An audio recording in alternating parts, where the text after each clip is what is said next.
retail Main Street. So in reality, we had 5 residential buildings on the original scheme. This is an important discussion point here because now we've gone away, we've had a lot of dialogue, but we looked at what are the ways that we could revise the plan, and we used the community and public agency dialogue and outreach and the input.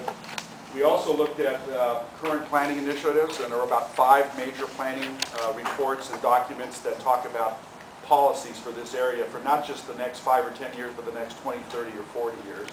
And finally, we decided to start, not necessarily required, but we felt it was very important to do an EIS, Environmental Impact Study, a statement that then looked at all the impacts imaginable. And if you came to our May meeting, the purpose of that May meeting was to make sure that any concerns anybody had that you wanted to be studied were included in the EIS. Again, just last count, over the last year and a half, we've had over 100 outreach meetings. These were all voluntary. They were not required by the city. The formal meetings start when we do the zone change, which is sometime next spring. So this meeting, again, is an informal meeting to continue to have a dialogue and united specifically for those of you that live in Lele, Pono, Pearlridge, and if anybody shows up from Pacific Annex, yeah. So we knew the big concerns. There were traffic and congestion. They're still the topics that came up last night. Building heights and view obstructions, the overall project density, and then infrastructure capacity. And that infrastructure means not only things like water and sewer, but schools, police, fire, and things of that nature. Those are all things that will be studied in the EIS to make sure that the impacts from a project like this are being mitigated or are being responded to. The benefits from people's comments was the fact that people like the idea of the new supermarket. They like the idea of having restaurants and neighborhood shops. The idea of public gathering spaces. There was a need for new housing, affordable and workforce housing, and there's still a lot of discussion about what does it mean. Affordable is affordable in accordance with city and county requirements. We're not presenting here anything that may need Section 108 or low-income housing. We're talking about affordable housing the way the county and city defines it, and for our project that represents about 30% of the total units. We also wanted to make sure that this was a walkable community with a pedestrian focus. And finally, a project of this size is going to generate not only construction jobs, but in our case, almost 1,000 permanent jobs for the project itself, primarily through the retail development. These are the planning initiatives that go back to, I think the earliest one was 2002. Next slide. And from that came these themes. Established Pearl Harbor Regional Town Center, which includes our property and the Pearlridge Mall. Within that, promote mixed land uses, create some opportunities for higher density housing, focus on affordable housing with a lot of choices for various ages and incomes. Again, pedestrian-friendly, walkable community and public gathering places. These are the topics that you see in these 5 reports and planning initiatives that were approved and discussed over the last 10 years, and we feel our project begins to reflect exactly those kinds of objectives. This is our Hawaii-based project team. I'm going to go through all the names. We have an excellent group of consultants who are working with us on this EIS as well as the master plan. We presented the draft impact statement technical studies, which were all the ones that you see here that are being studied currently in the EIS. These 3 were added because of community input, trade wind analysis, shadow study, and then the most important one, I think, for this group is the additional properties view analysis, where you're able to see what the project looks like from Lele, Pono, and so forth. One of the other things that's required by the EIS is the idea of creating alternative plan studies, and this shows what could happen on the project with the current zoning as an alternative. It's clear the swap meet's not going to be there forever. It's 14 acres of undeveloped property in what's considered an urban core area. And so under B2, there could be a retail focus project that stays within the 60 feet. And I heard people last night say, hey, I like this project, do this project. You're not blocking my views. But this project actually still has 1.5 million square feet and actually has more of an impact on traffic than the project that we're proposing. Next slide kind of shows a view of what a project like that would look like in terms of This is at Pearlridge Center. So this was what, a retail-focused development on this site could be like. And the red line represented the 60-foot height limit.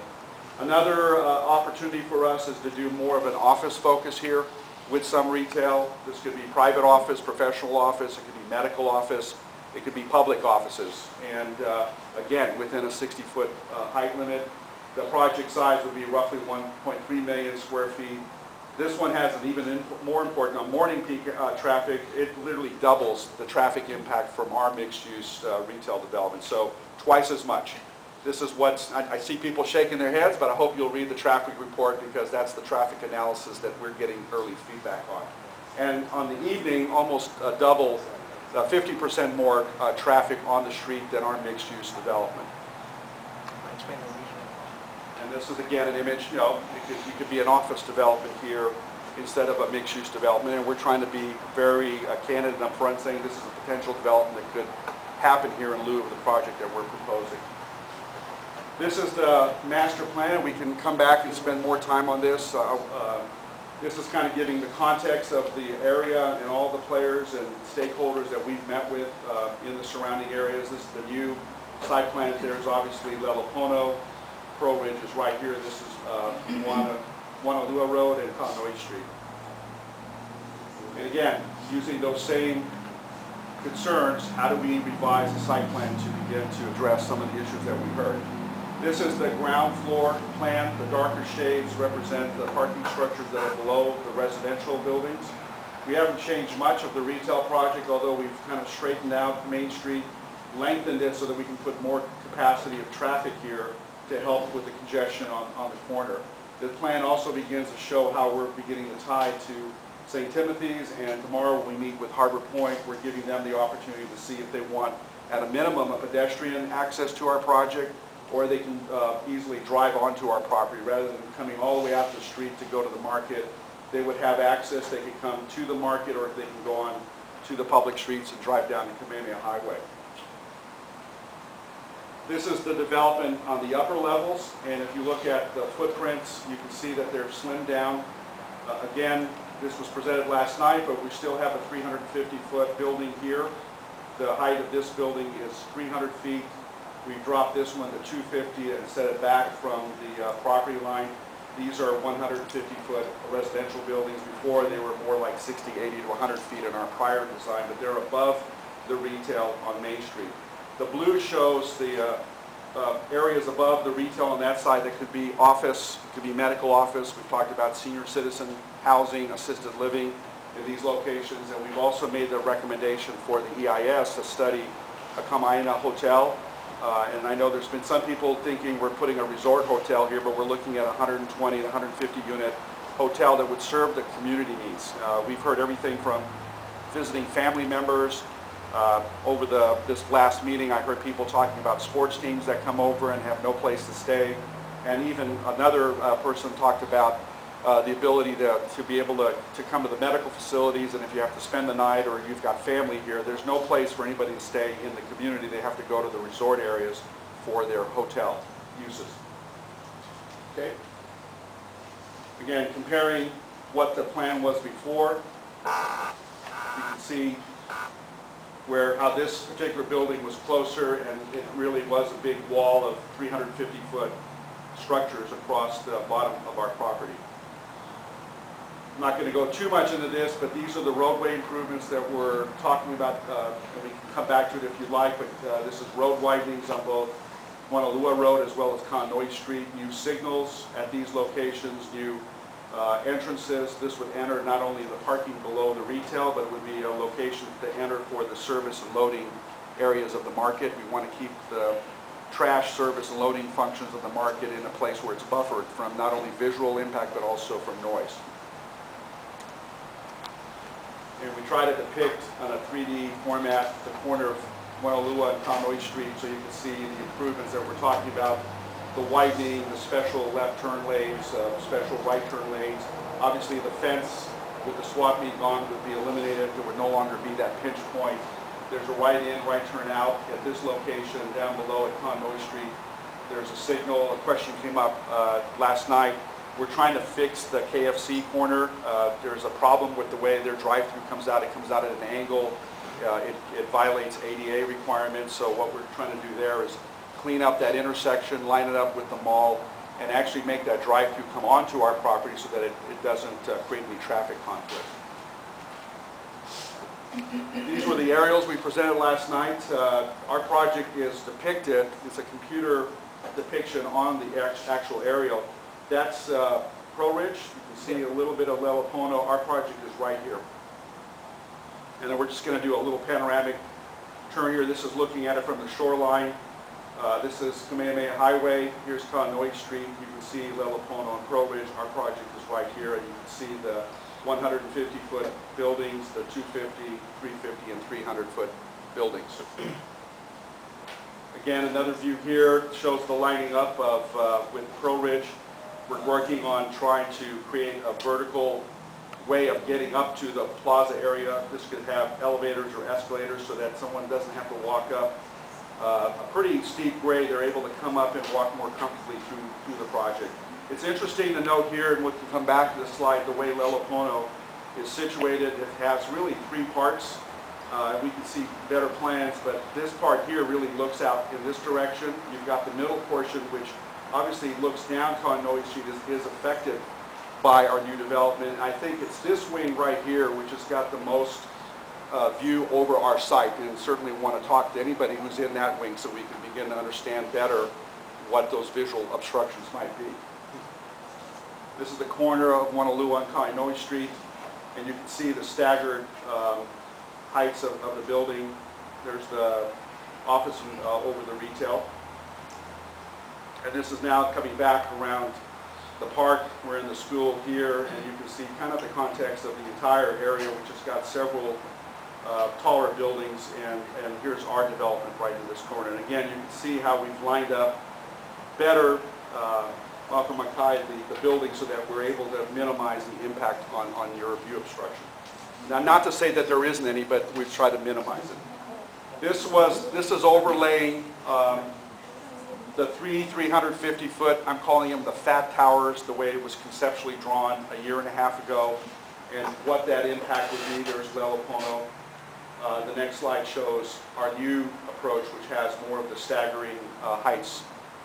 Again, from this particular vantage point, and we need to take some more shots that will show and demonstrate what the view analysis, how that impact is. I like the shot just to remind everybody what the context is, and what we did was combine a kind of a height comparison. The darker colors that you see right here are our projects. Here's Pearlridge, Lele Pono, and the others, and you can see our project in comparison to the existing residential buildings. And the others, and you can see our project in comparison to the existing residential buildings. Okay. This was a section taken through Kaneohe Street to demonstrate the dramatic grade change that occurs here. Pearlridge is at a higher elevation than Lele Pono, and our project drops, but it's built upon the parking garages. But you can see the two 150-foot buildings, the 250, the 300, and the 350-foot tower. These are the prescribed view corridor studies that were identified by the planning department that has to go into EIS. And this is dealing more with kind of the community and area-wide important views. They identified Blaisdell Park, Rainbow Bay Marina, and Kaneohe Street.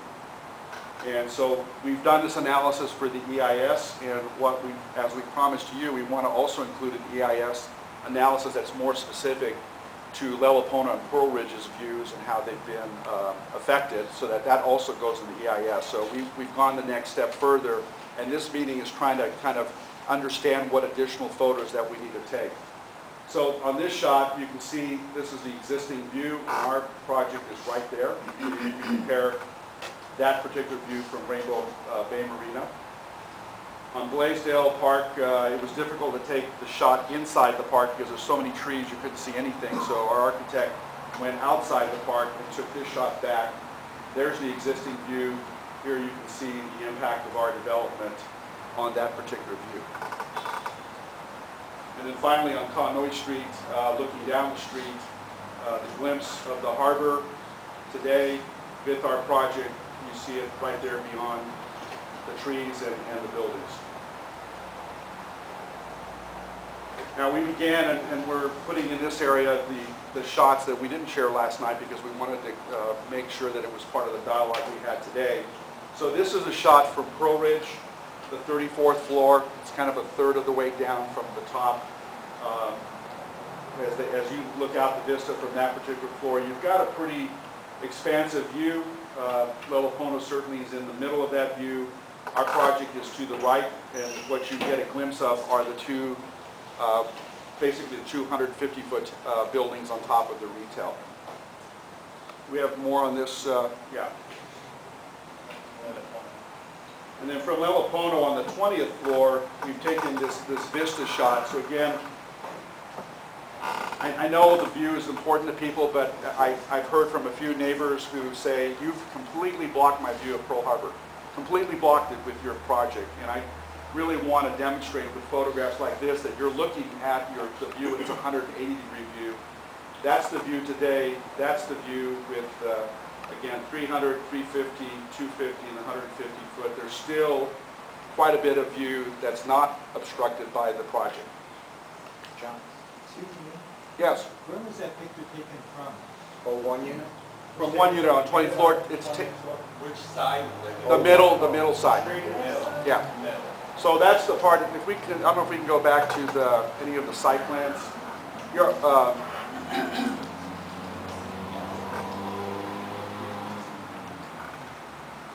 I think it's yeah.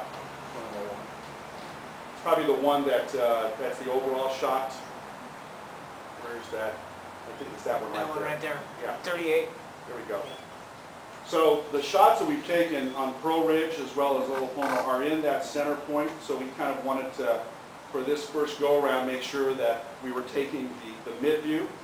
And clearly when you look at this, and I don't know if anybody is here who lives on this wing of Lele Pono, the view from these units, because of the way the building is situated, is out this direction and right down Pono Street. So there may be a glimpse of this particular residential building. I don't know. I don't think it's as obstructed as certainly this wing, where your view is still a 180-degree view all the way around, but you have a much more direct line of sight for the residential buildings. How many people are here tonight are on this wing of the project? Okay. So we want to make sure we identify you all, and if there's a chance that we can, even today or before the meeting ends, get your information and see if you allow us to come into your unit and take additional photographs. But to answer the question, the photographs we took, I think they were pretty consistent. We're right down the center of that middle wing. Well, And go ahead. I want, on this particular meeting tonight, I don't want to just go through a presentation, so please feel free. Let's start talking. I'm in 1909. And Over here, yes, that's on the other end. 19th floor. Yeah, so based on your project plan, no way you could be blocking the whole view of the entire harbor. But it appears to me from my unit that it's going to impact the western part of the harbor and part of Ford Island. And making the towers skinnier didn't help that any. Okay. You know, they're still in the same position, so that I'm losing the western part Right. of the harbor. I still have the eastern part, thank goodness. I'm glad y'all don't own property over there. I'm a little bit concerned because, well, I mean, you know, seriously, there are no high-rise buildings south of Waianae. And so all of the people that are along the way north of Waianae are kind of spoiled. I like it. That's why I bought there, to this panoramic view Right. that we have. And so, you know, most of us get older, we kind of like to keep things the way they are, you know, when Sure. they're looking nice. I appreciate And that. I love parts of the development that you're talking about. The towers, I'm really having a hard time wrapping myself Right, around. yeah, and that's an important discussion because I think when it comes to the residential buildings and their heights, I don't have it. I know there's been other people, but the most concern I've heard, and I can be corrected, come from Lele Pono because obviously we have a very direct impact to your views. At the same time, we're trying to look at the project, and some of you are nodding, I'd rather have the office project, I'd rather have the retail project, which has significant traffic, and it doesn't meet any of the planning objectives and policies that people have been talking about for 10 years for this area.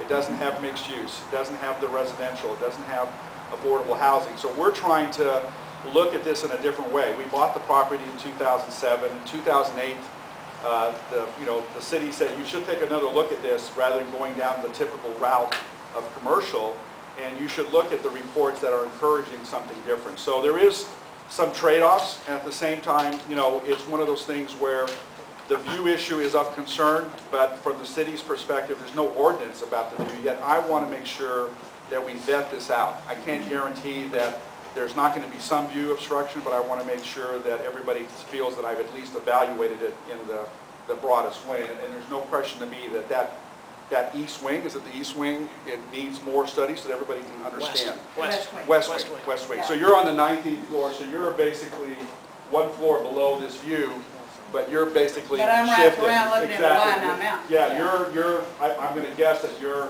panoramic view may be from like here off the board, and we need to show photographs of your floor just so that you're able to evaluate I that. go all the way from the airport.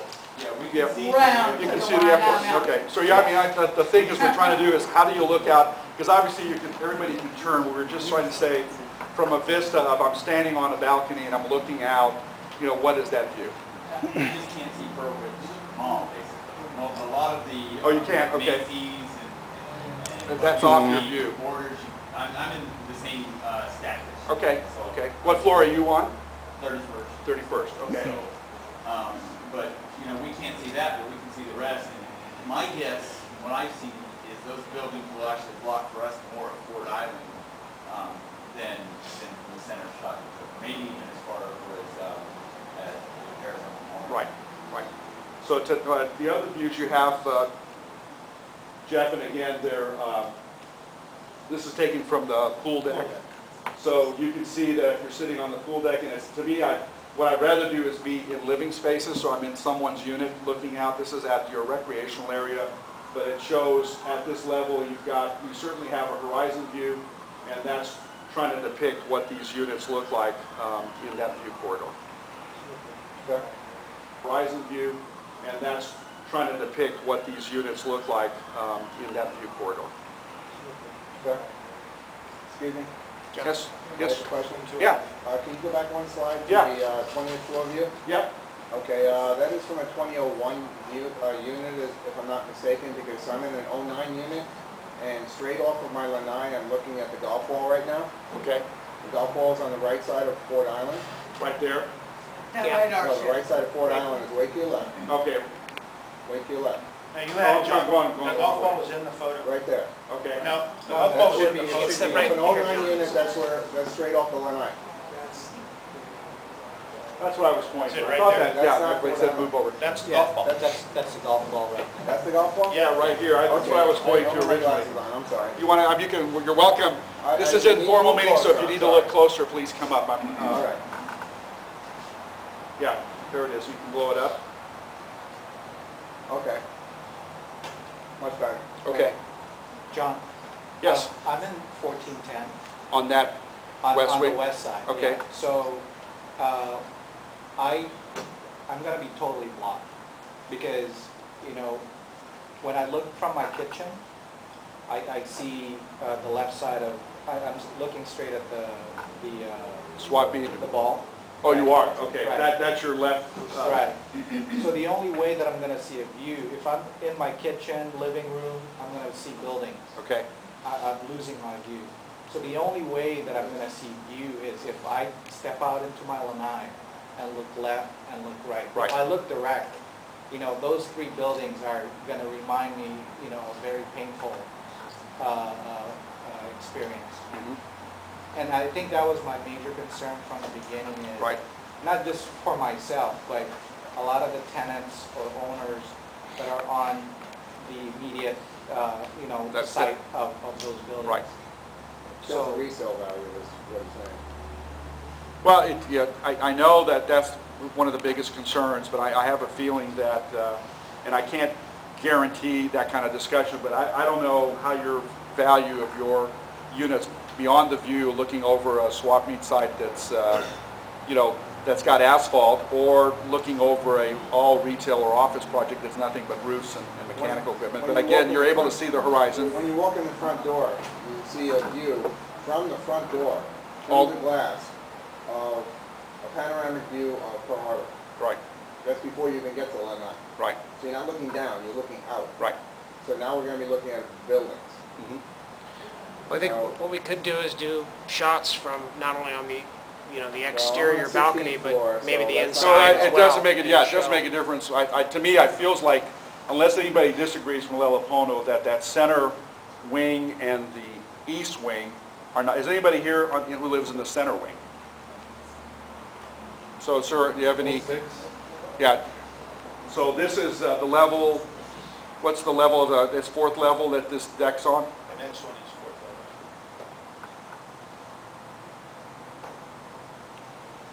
So this is taken from the deck, and it really is, it's 2 levels below where he is. And if you have a concern, I mean, we're happy to address that by coming and taking pictures from your unit as well, if we can coordinate that. How about on the east wing? Is anybody here who lives on the east wing? So, I mean, do you agree with that there's probably minimal impacts unless you're really looking out, or what's your feeling about that? Yeah, to me, my feeling is, you know, there were people here last night from Pearl City who thought this was the greatest thing Oh, since yeah. sliced bread. It's not in their They're not bag. right next door. Right. It's just like if you came to me and said, we need to build a prison so we can bring our prisoner or people back from the mainland. Do you agree with that? Sure I do. But we're going to build it right next door. Right. Not in my neighborhood. Right. You know, the view is one thing. I don't want 5 years of construction noise and dirt and trucks and drilling and whatever's going to be involved. But do you feel, I mean, that's a valid point, and it's studied in the EIS, but the B2 commercial project has identical construction situation. It's not, I mean, if you're looking at the 2 types of I development, think it would probably take a lot less time to build a 60 feet or a 40 No, but foot it's- structure You than have it to would drive be a pile 300 120 feet down. yeah, I don't know if we need to, we may not need to drive piles, but the residential portion of the construction is happening on the lower area. But we've got pretty good geotechnical conditions. We may need to, but right now, there's a possibility because it's layered up on top of Pretty parking garage. hard soil. Once you get below Yeah. the runs, it's pretty hard. Yeah, Is there gonna be a friction to it, footing? I don't know. We may be able to do a mat in some areas, but Yeah. I mean, we're not sure yet. We're probably going to need some piles, but it's not Right. in some areas, but not. Right. Yeah, you gotta hit bedrock to hold up a 300-foot building. But that's what I'm saying. The bedrock is right. You know, when you look at the side there, you only Yeah. go down. I think it's 8 feet. You're getting some It's solid very- areas, really good soil particularly on the conditions there. southern end of the property, which works for Right. the residential. Right. But, you know, that's something where we're not there yet from any kind of construction details. We've got a preliminary soils report, and the soil seems to be pretty good. It's not anything, But even so, even if we assume we have to do piles, Yeah. I mean, I think we should. right. Excuse me. Yes, sir. Have you done any studies on how much property taxes were generated from the state? We did, as part of the economic study. I think the number that we've had is, over that 10-year period, is nearly, it's on the It's fact on one of the sheet. slides. It's Yeah. about 300, I don't know exactly for property tax, I can get that for you. It's in the EIS and the market study.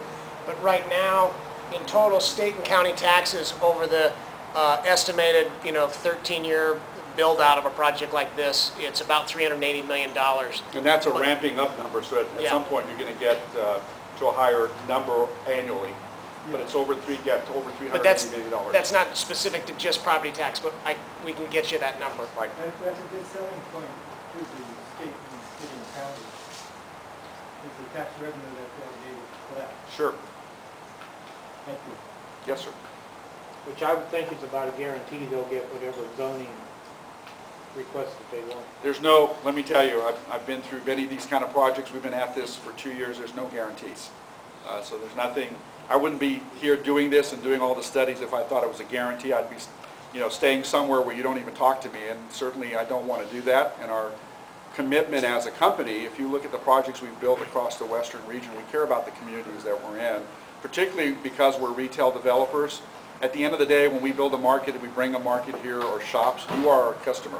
I mean, I'm talking to my customer tonight and trying to see what we can do to make sure that this project is acceptable to the largest community. I'm not going to be the perfect project for everybody, but I'm trying to make sure that we can deliver something everybody's going to be proud of and really support and be happy that it's in their neighborhood.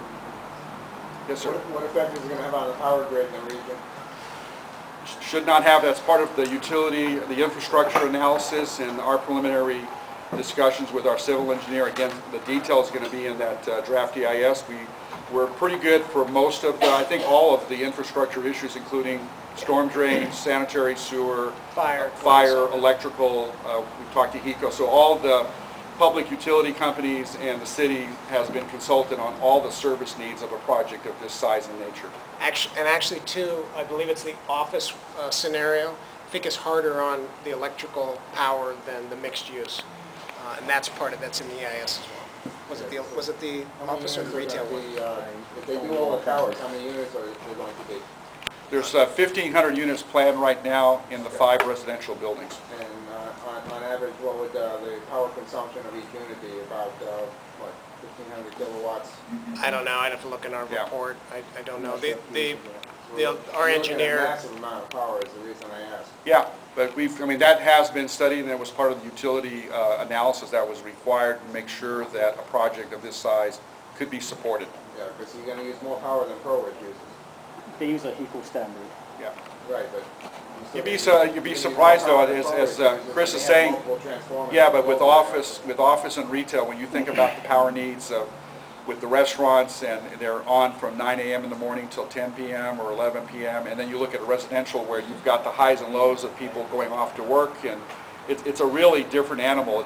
I think oftentimes commercial and office are more intensive because they're throughout the day and go into the night. Well, I'm looking at Saturdays and Sundays when everybody does their laundry. Yep. And runs their air conditioner and Right. the whole 9 yards. But we have to Tremendous meet that, and that's part of the study. And if there's not enough power, we're not allowed to build it. And I want to reiterate tonight too, because I just want to make it clear that these are informal meetings that we're holding as a voluntary basis. We want to make you aware, and one of the promises we made was that when we finalized the plan that was going to go in the EIS, we would come back to you, and that's what we did last night with the larger community. And then we said, we want to meet with Lele, Pono, and Pearlridge specifically because you've got, among all the issues, view is the big issue for you, and then tomorrow night we're meeting with Harbor Point.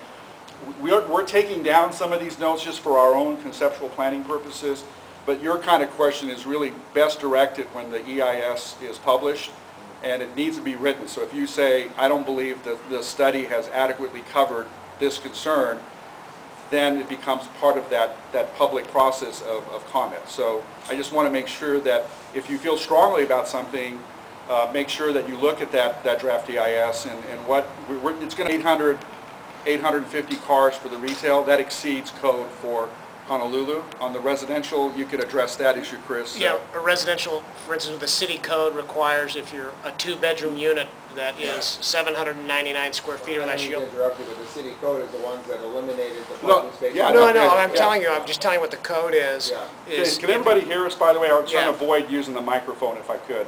On a 2-bedroom unit, or on any unit, a home that you build that's 799 square feet or less, you're only required to provide 1.5 stalls. But it's very difficult to sell a home to somebody because usually, you need 2 people working, you need 2 cars. So I can't say to someone, hey, we'll sell you 1.5 stalls. So we always build extra stalls because there's some people that just absolutely have to have them. And there's some people that don't want the extra stall because they can save a significant amount of money. Parking stall generally on a project like this can run $30,000 to $35,000. Just the construction. And just for the cost of construction. Right. So that's something that if somebody chooses, well, I don't want to pay that, I'm going to take that off my mortgage, they have that choice. If somebody else wants it, they have the choice to buy it. Right. So we meet the code and then we build excess. And we don't want to... Here's where my question comes up, is the fact that in Lele Pono, I have 1 parking stall, okay? But we have 2 cars. Therefore, I have to use on-street parking for my car so my wife does not have to go out in the rain, blah, blah, blah. Anyway, I have to use on-street parking. Where do you park? Create a situation where we, infiltrate the area with all kinds of people that are using all the available parking stalls. Is it going to create a snaffer? It shouldn't, because our preference would be, strong preference would be, on the retail, no question. We don't want anybody, our customers parking on the street. We want them parking on our property, and the market tenant would demand I'll put it right in that. the middle of the night, because if I park on Pearlridge property, I Right. get towed away. Right. If I park on your property, will I get towed away as well? Well, I don't know. I would hope you wouldn't park on our property, but, Well, see, that's... If you eliminate all the on-street parking Yeah. in this project, then, you know, How much on-street parking is left now? There's There's none. 6, or, no, I thought, is there none on Mono? I Well, thought there there's was 6 still on our side, and then 6 there's on- none, is there none on your there's side of the 6 street? parking stalls at the end, Right. at the end of your property Right. over there. Okay. They eliminated all the ones on the Connoy Street side. The only thing left is in front of Kentucky Fried Chicken, and then they put in this bus stop with a 120-foot long bus thing with red paint on it for a 30-foot bus. Right. They eliminated all those stalls Right. too. The next nearest thing is walking up the hill a half a mile. So we're certainly not wanting to repeat that issue with our project. That's why we want to make sure that it's ample. I don't want to see residential Well, and I'm talking commercial about, you know, mixing. The current Mhm. Lele Pono people who have to park on the street, because there are quite a few of them. But you're saying Where there's do only they 6 park? spaces. Yeah, where Yeah, do where they do they park? park now? Right, we have to walk. No, but I'm And asking you about gotta where. eliminate more Where- and create more congestion. We're only eliminating the 6 parking spaces that are on our side of the property, according to On plan. Lower Road. Yeah, and there's no You're parking. eliminating those too. They have to be eliminated because we're widening the street and creating the right turn So lanes. there'll be no parking on Waianae Not under this plan, no. You're losing the 6 spaces. There'll be no parking on Connoy Street whatsoever. Not, I- to my understanding, is on there our now, side. though? There Yeah. is none now, There's right? none right now. You know, you would really win a lot of people over if you would make it just a little bit wider and add some parking stalls, if that was possible. with Yeah, the city code. we can certainly, I mean, I think, again, that would be great for you to make that comment. We can consider that. We'd have to go to the traffic engineers at the city to see what their vision for it is. They don't particularly like to see So only talking parking about 6 spaces. feet here. Yeah, now more than that. I think you're looking at about 8.5 to 9 feet is what they need. Yeah, you got a little compact, that's good. Prius would work. So, you know, that's, again, you're bringing up great points. Please make sure that somehow it becomes part of the public record. But certainly on the parking discussion, we will discuss that with our traffic engineer. Yes, sir. Has there been any preliminary analysis in terms of impact of the elementary schools, for example, Pearlridge? My guess is that this one would most likely be in this zone. Now, unfortunately, it's, yeah, Oh, there's a boundary that's right on Waianae Road, and it's something we're working with Department of Education. It sounds like it's a very complicated process, but there's 2 other schools that are not, I guess, impacted. This one is. It's at I guess, I don't know if it's at capacity. Yeah, across the street is at capacity. Waimalu has capacity, and actually the kids right now, if the project were built, would go to Waimalu just because of the boundary lines. We're talking to the Department of Education about, obviously we'd like the kids to be able to just walk across the street, you know, on the crosswalk at the intersection and go to school here. They are actually, Department of Education is actually looking at all of kind of their urban areas, trying to figure out, you know, if rail comes, what they're going to do on some of these district lines. That question has not been answered, but we're working with DOE on that. I mean, our preference would be, it would be great that anybody living here from a family perspective would be able to go across the street to that school. It's not something we control, but it's something we've started discussing with the Department of Education. preliminary-wise, they do see that Pearlridge still has capacity, or? Pearlridge, they say, does not have capacity, so they've got to do a lot of things like, apparently there are students who are coming to Pearlridge who technically maybe need to go somewhere else, but I hear it's a very politically sensitive discussion when you start talking. I know in my neighborhood it's the same way. It's like you get used to something, and it would be better if your kids went to the school that were closer, but for a lot of reasons they prefer to do something else. So the line has been established in a way that it's not arbitrary, but it's kind of arbitrary. They made the cutoff point in Waianae Road, and we're on the wrong side of Waianae Road. But we're certainly continuing to pursue that. So in essence, what you're saying is if they were to change that, and they would have to build more buildings at Pearlridge Elementary. They wouldn't No, need they a bit. You'd be shift capacity. shifting capacity. Because you have two elementary schools in the area that are under capacity and you have one that's over capacity. And that's how it is today even without the project. So there is kind of a need for An equity there, reshifting yeah. so that they can balance it out. But it gets real touchy because there's some people that move into certain communities saying, I moved here to put my students here, and they really don't like doing that. So you may have students and families that live closer to the other elementary school, but they're coming all the way over here to Pearlridge. Is there a way to establish, a suggestion was made that you kind of phase it out so that their kids go through the school, but in some cases what you want to do is make sure these schools are neighborhood schools, that they serve the immediate neighborhood. Right now that line is a straight line that's just drawn. It says anybody on this side has to go further away to school. Yeah. We wouldn't be adding facilities, we'd be trying to figure out a way to reestablish, because our number is not a big number, but it's still a number that... Well, you're talking about 1,500 units, so that might equate to 1,500 students. Now, actually, the DOE, out of the study the Department of Education gave us, they figured based on the project, there's about 330 elementary school students that would come from there, 105 middle school students, and 135 high school students. Now, that also made the assumption on the conservative side that we didn't do any senior housing or assisted living, which is one of the things we're talking about doing. So it would reduce So that that's number. a conservative number, but we wanted to be conservative in the study. Right. And those are their numbers. We sent them our plan, they came back and ran it through their models and said, this is what we expect. And that's also in the analysis too. It's one of the issues. That falls under the infrastructure discussion of how does it affect schools, how does it affect, fire protection, and your question earlier, how does it affect utilities, electrical demands, and things of that nature. So a lot of people would like to have their children go to Pearlridge Elementary, it's a 5-star school. Is that what it? Is that what it- yeah. I assume there was a reason more than just, there's the quality of the schools that often comes to play. Scott are the preferred schools in the area. That's good to know. Are you in this group? I'm just here. Hey, I got a question about the traffic. Yes. Okay. Yesterday you had traffic figures in there. Did you take into account what the city and county is proposing for parking for rail when you did the traffic assessment? Because I'm sure they're going to have parking for the train station. Not at this particular location. No. Not down here at this station. No. Not at all. Yeah, there's not. And that's a worry of ours, because we're hoping people won't be using our parking facility to pick up rail. That's another discussion that we're going to have. Yes, sir. I have a follow-up question Yeah. about traffic. You showed a couple slides earlier basically showing that with the other two alternatives you had, that each of the alternatives would be, I think it was like 20% more and 50% more than what you're proposing now with the residential. Mixed That use. means you must have numbers for the traffic. We do. As I said, What's the percent increase over it now when the residential is built?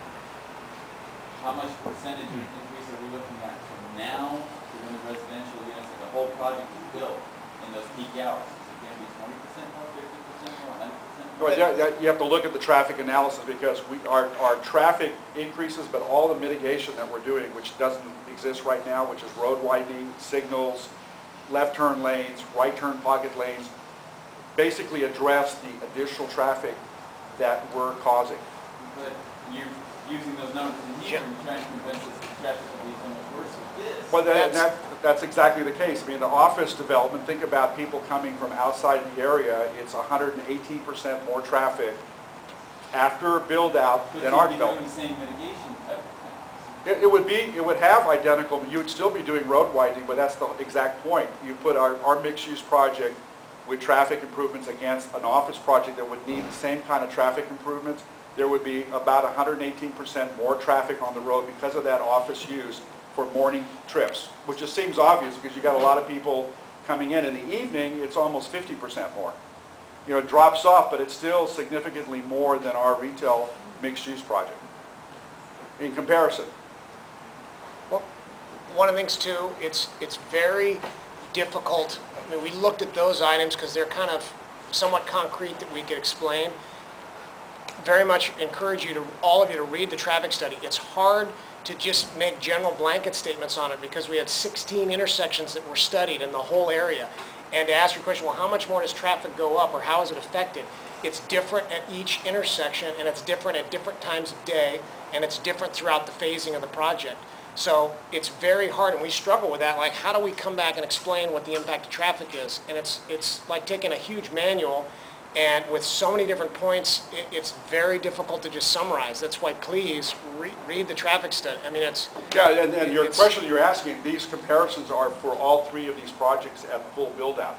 We're using, you know, if we start to dice it and say, how about phase one, how about phase two, but we're saying, here's a completed retail project, here's a completed office project, here's a completed mixed-use project, and Right. compare the If you three. compare the three of those, how can you not compare it to what we currently have? I mean, why is it not seeing the figure? Well, you can do, there's analysis of no build versus a project, but that's not a realistic comparison because you're assuming that there will never be anything built on this property. No, but you always have to do that as part of any. It is, it's in the EIS, but it's not, in my mind, it's not relevant because what you're saying is, I want you to compare your mixed-use project against a project that will never be built. It's going to always be a swap meet for the next 50 years.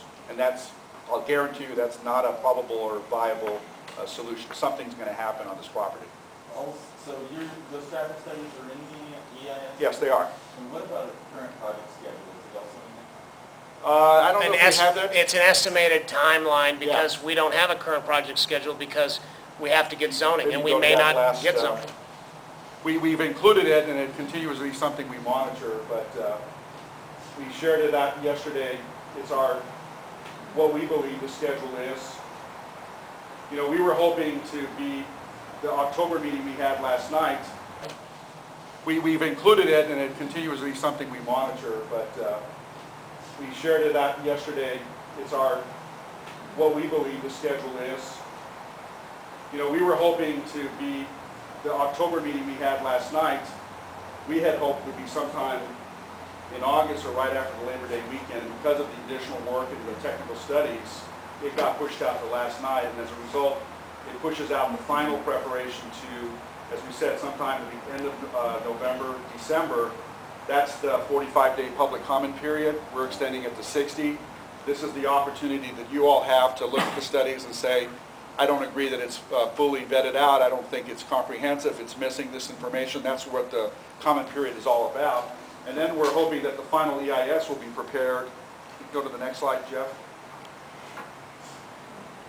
And that allows us, with the final EIS acceptance, to begin the zone change application. And I want to keep emphasizing, the EIS gives us no approvals. It doesn't let me build anything. All it's doing is saying, what are all the issues? Have you looked at all the issues? Have you studied all the issues? Have you answered all the questions that people are asking tonight? And at that point, that EIS document is used as a disclosure document for the city of Honolulu, and it starts with staff, Planning Commission, and City Council to evaluate our project with those impacts and comments and public comments, because there'll be formal public hearings that, you know, as long as you're on our mailing list, I'm sure there'll be other ways through your IA board and even through your manager. We'll make you aware of the formal public hearings that will occur before the Planning Commission and the City Council. I think there's at least 4 or 5 hearings potentially before just the City Council. And you would all be invited to comment on the project. This is what we need to get complete in order to get an approval, so that on the next slide, we would be in a position to begin our drawings and our design, and we're shooting for a 2014 construction start first phase, but knowing that things have slid, it's probably going to go beyond the first quarter of 2014. So that, you know, that's the earliest a project would be built, but today that project can't be built because there's no zone change in place. It doesn't exist. Yes, sir. Does the zone change start? Is that? The zone change, if you go back, it starts with us submitting an application, and then there's a presentation to the IA board. That's in June 2013? Tentatively right now. Keep a track of when this final EIS is accepted. Next year. Yeah. Oh. Exactly. Yeah. Yeah, it didn't happen already. Yeah. And when can you testify in front of the City Council? That would be at this latter stage. It starts even before City Council. You'll have an opportunity to testify before the Planning Commission. Because I saw on TV where the last time they had testimony was all construction workers and carpenters, people that didn't have jobs, and we weren't aware of it. So which it was on TV where they gave us some kind of testimony. It was like, are you talking about on our project? You know, yes, that was the senators when they had Oh, their yeah, town? that was, the senators, the state legislators had a event to talk about area-wide projects, and our project was on that list. We weren't even invited to that meeting as well, so we found out. So the construction workers and carpenters, people that don't even live in the area that were tested. You know, I don't know, that there are people that are construction workers that do live in this area, but I wasn't at that meeting, and we literally were not made aware of it. I'm just saying that, we'd like to know. Yeah, absolutely. Calendar. Part of that, and actually we did get some calls, some people upset saying, hey, you guys said you were going to come tell us, and you're sneaking this meeting in. I saw it on the news. As John said, we weren't even invited, and actually there was a lot of construction workers there. I think because of the stadium was one of the items they were talking about, and I think it had to do with who was painting it or something. Yeah, that so same agenda had four items, and one of them was the stadium. And the stadium, I guess the contract had been let out by the state, and they didn't use, I believe, union contractors. So a lot of people were there for that item on the agenda. We also happened to be, when I say we, our project was on that agenda as well. Yeah. But I hope, and I've asked a question even yesterday, that as long as we get your names, you're added to our mailing list, there's a lot of, as I said, familiar faces. We want to make sure that you're always notified. We will make you aware of these meetings as we've made you aware of the meetings that we've held. So as long as you go on our website, if you want to register there, or just leave us your name and address with our this mailing list, you will be put on our mailing list so you're aware of all the future meetings. John, you might tell them about the fact sheet that will be on the web. Yeah, we have, I don't know if we have enough copies. We handed out a bunch last night, but we've created a fact sheet for yesterday's meeting that has the site plan, the new site plan. It has the rendering that I want to finish off here, as well as some of the aerials and the information. On that, we have our web page information. We hope to post this on it, and we got to clean up. This was just done for last night's meeting, but we want to take the whole entire PowerPoint presentation and also have it on our website, so you at your leisure can go through each of the slides. I wasn't here last night, so do you have any extra copies of the paperwork that was given? This is the main one.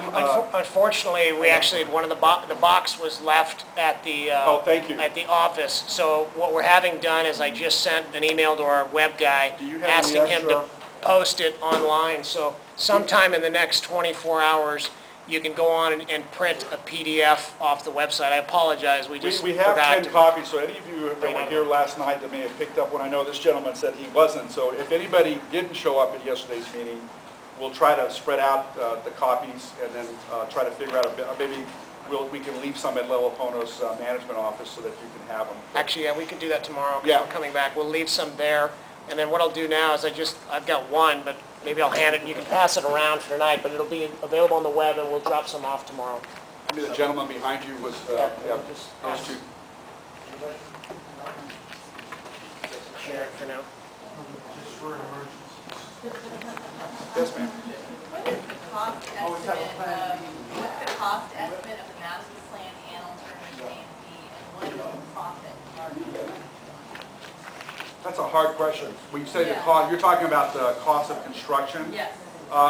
We know the cost of construction for the mixed-use development. It's over $770 million. $777 million. That includes hard costs, soft costs. It's kind of total development costs, architectural, engineering, construction. It's hard to say because we haven't costed out the retail and the office. They're going to be comparable. I would think they'd be a little bit less than the residential component, but not by much. I don't know. We'd have to look at it. We didn't look at the costs on those. Okay, and then assuming, master plan goes, you sell all the units, et cetera, what's the profit?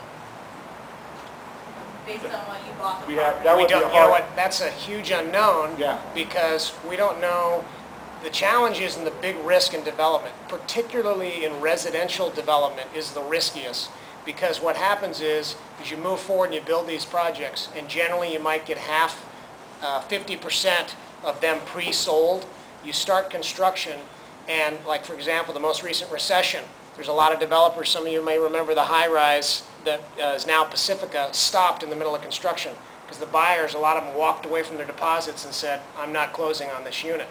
So in that case, the developer lost $80 million. On other projects, you just don't know. It depends on sales, it depends on cost of construction. So, and also just to be fair too, we're talking today, the numbers we provided is 2011. were out there in 2014, we have no idea.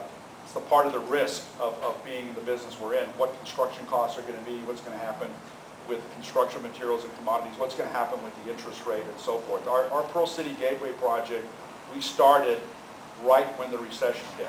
And we had to make a decision of whether we were going to go forward or not because we had very tight constraints with the lender, and our biggest tenant was Babies R Us. They were a mainland tenant, and we had to call them 3 times to make sure they were actually coming to Hawaii because they could have easily pulled out, and we could have lost that project. So there's all those kinds of risks. Luckily for us, we were successful. That project's 90% leased, and Babies R Us open, and we've got another major tenant opening as well. But it's hard to say, particularly when you've got 2 or 3 years still to go of design and permitting, and the most important one is, can we get an approval? And that approval is not guaranteed. Yes, sir. I'd like to bring up something I haven't heard anybody bring up yet. Could you please put that picture back up of the project looking from the Lele Pono? The kind of the We had it view, there for quite some time before. Okay. The shot from that particular floor. Yeah. That one right there. Yeah, that's good. Before I bought the Lele Pono, my realtor took me to a bunch of different places. Of course, I didn't know what some of these streets were. She took me down to a couple areas in Salt Lake, and I almost didn't even need to look at the unit. Once we drove down that street in Salt Lake, it was like you were driving down a big tunnel of huge buildings, and I thought, no way, this isn't it. And when I came and looked at the Lele Pono, I thought, way better.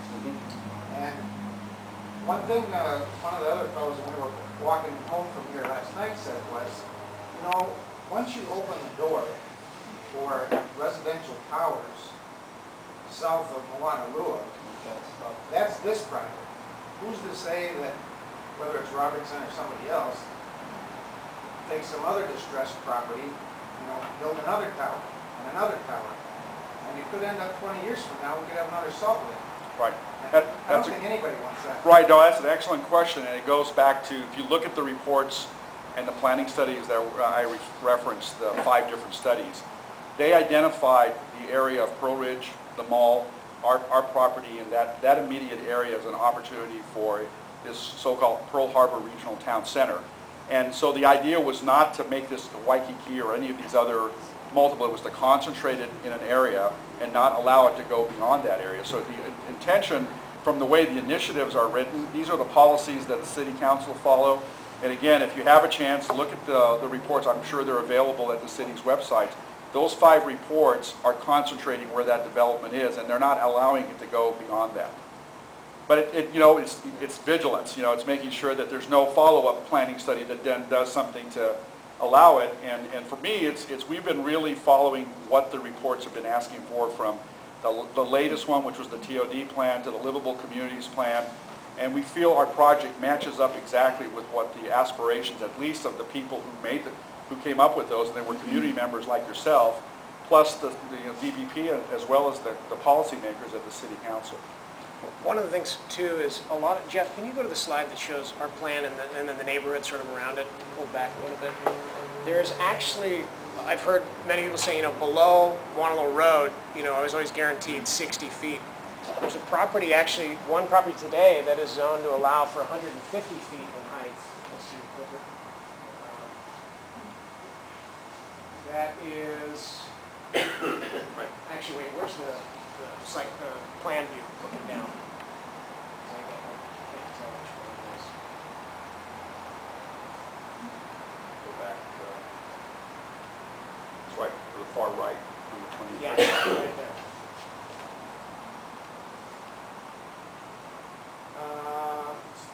I believe this one. Yeah. This here actually is allowed. I don't know where the parcel cut is. I could get it for you. But that's actually allowed to go to 150 feet today under the zoning map, which shocked me because I'd always was under the impression and understood that, it's 60 feet below.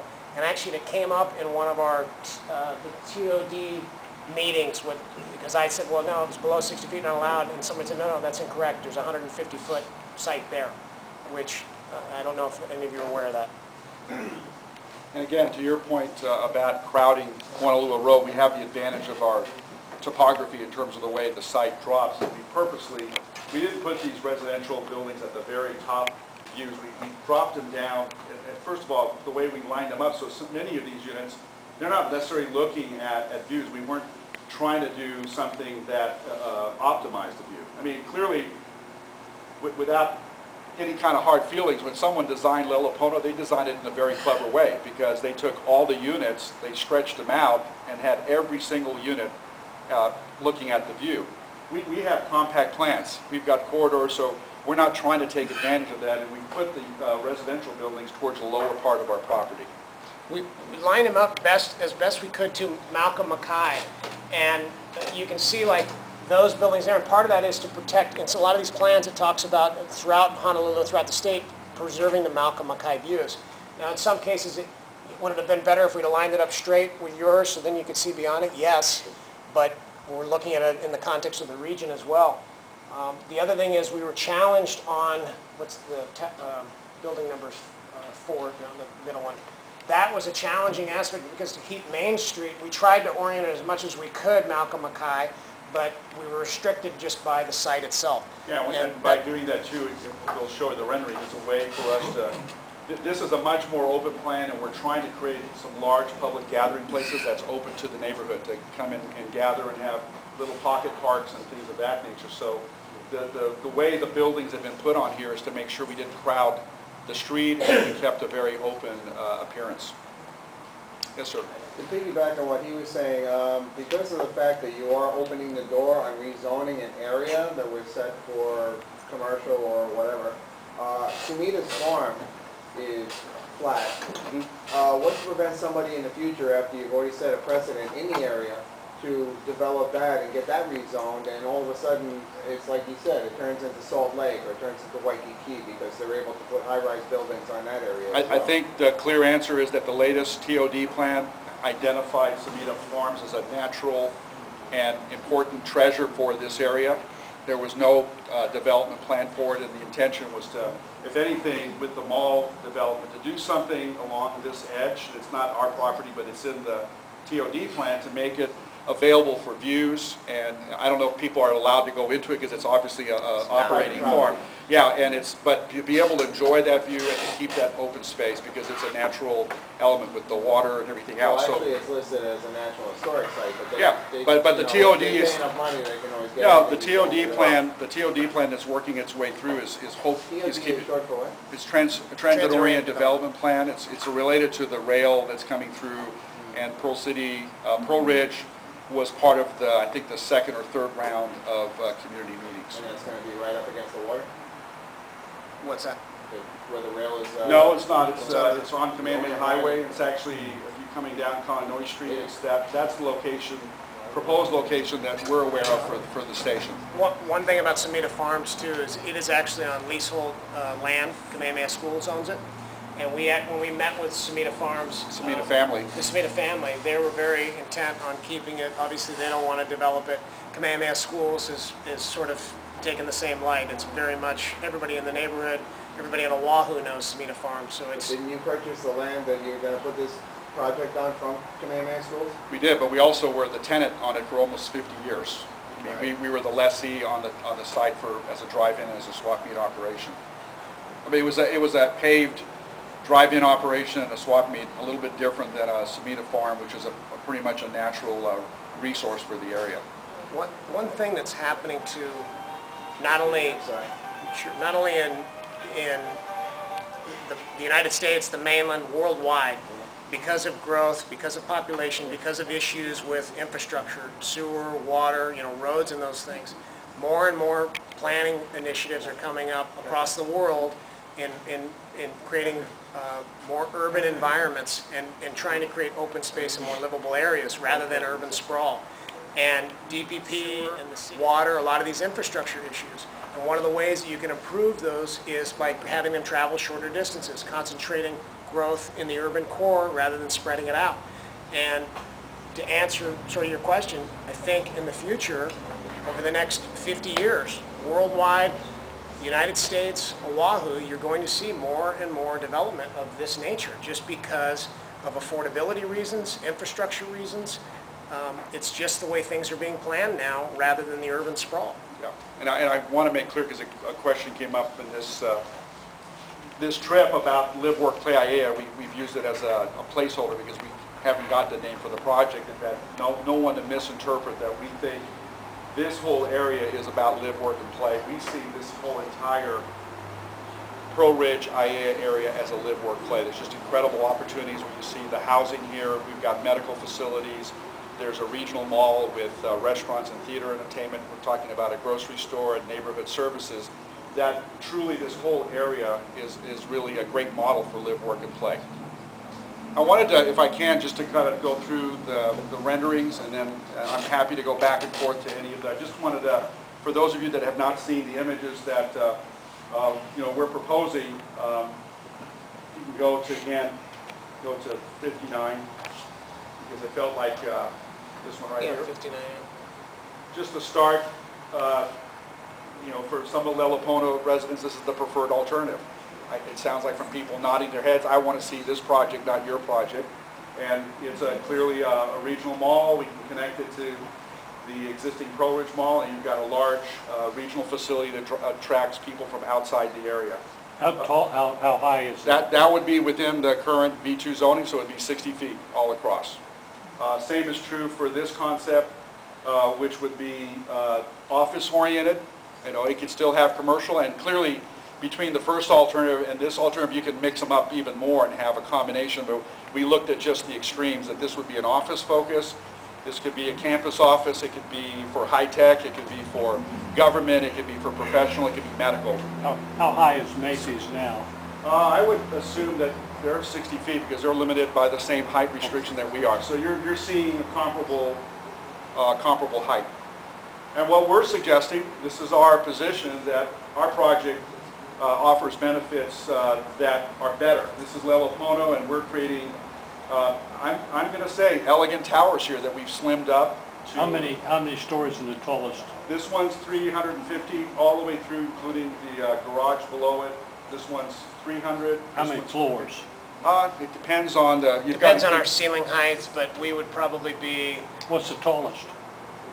Floors? Or ceiling heights? How high a building is it? It's 350 feet from the top. 350 feet? Yeah. Oh, 350 feet, not tall. units.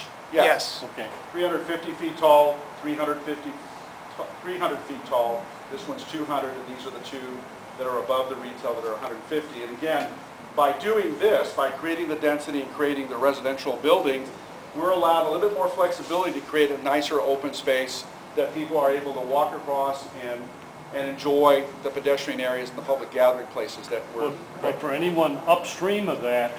Upstream and what direct? Coming up? Up the hill. Yep. You're blocking off a tremendous view. Well... With those 4 or 5 buildings. Right. So, again, it's from a regional perspective.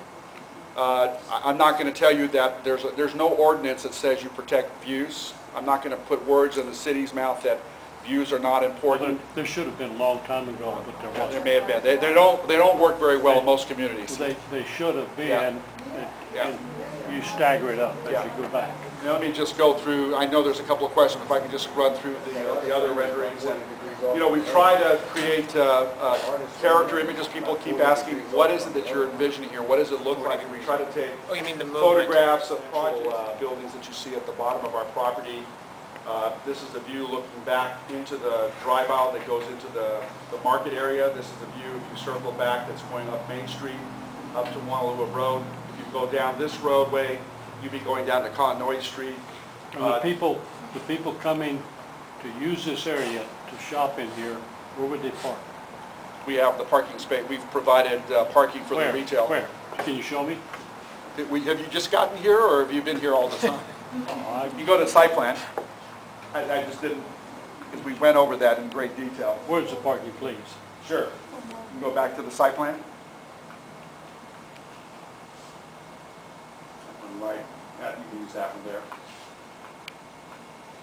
So the rendering we were just looking at was looking at this gathering place, and I was mentioning you could go into this location for the market or go down Main Street. We have surface parking for all the retail uses underneath this portion of the project, entered by here We have a level of subterranean parking that we just want to go down one level because I want to make sure that we put light wells so that this is pleasing. It's not a dark hole, but it's something that protects people from sun and rain, but also has natural light. This is the area of the project that I spoke earlier about, that we are proposing a 4-car per 1,000 square foot ratio, which exceeds the city's requirement of about 3.3 cars. So we are looking at over 800 cars plus for just the retail development. If you go back one slide, below these residential buildings start the level of the parking structures and the parking decks for the residential. And as we spoke about earlier, again, I don't know if you just joined us, but Chris went to the detail that we're not trying to cut corners with the parking for the residential. If a residential unit needs 1.5 spaces, it's being rounded up to 2 spaces. We can't give someone half a space, and we want to make sure there's ample parking. Clearly, for the concern you raised earlier, we don't want people parking in the street because they don't have sufficient parking. We know that's a problem in the area. But we want to make sure parking. I'm sure that the parking spaces met the city and county and state rules. The city and county keeps cutting them. But that's changed too significantly since you guys were built. The code has been changed several times. Yeah, and people are telling us, you know, that with TOD, transit-oriented development, with the transit rail coming, we have opportunities to reduce the parking. We're not convinced, we're not willing, when you talk about risks, about developing and profit, we're not willing to build a project that doesn't have enough parking. So the good thing would be 30 years from now, we may have too much parking here because everybody has finally learned not to depend on the car, but today we all depend on our car. We've got to design the project for what it is today. Perhaps as the development is phased, maybe the last building that's built will have reduced parking because we feel comfortable that everybody's not wanting 2 cars because, you know, there's ways that people are trading off and using transit or using other modes of transportation. Today we're not going to bet on that, so we want to make sure that we meet the parking